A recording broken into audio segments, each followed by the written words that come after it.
Marcos del Rosario HAGET runs a car parts factory that exports to the United States, today Mexico's #1 industry.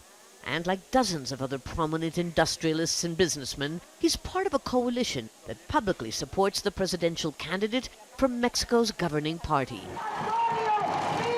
José Antonio Meade, a former finance minister, is a friend of big business and of free markets.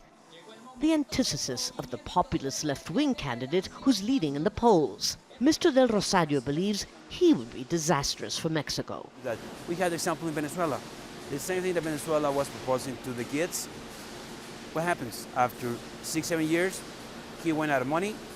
Then, Venezuela is having a very tough time. So we don't want that to happen in Mexico. Andrés López Obrador is a longtime opponent of so-called savage capitalism and accuses prominent Mexican billionaires of belonging to what he calls a power mafia. Juntos haremos historia.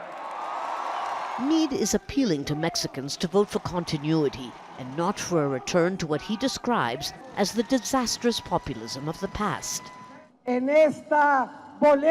In these elections, what we believe, what we love, what we've built is at stake. In this election, the country's future is at play.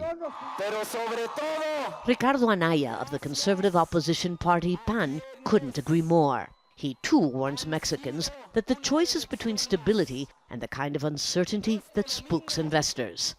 But the concerns of the business sector don't seem to be striking a chord among millions of poor and low-income Mexicans who struggle to make a living. For many here, the prospect of electing a president who promises to make the have-nots rather than the privileged his main priority seems irresistible.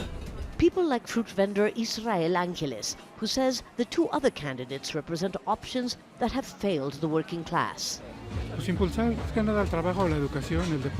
We need jobs, education, sports, health for farmers, not just for those who have benefited from wealth and power. The poor need help so the country can grow. Del Rosario HAGET remains optimistic. He says it's illegal to tell his employees who to vote for, but that he has explained what he believes would be the consequences if Mexico were to veer off its present course. Lucia Newman, Jazeera, TLAXCALA, Mexico.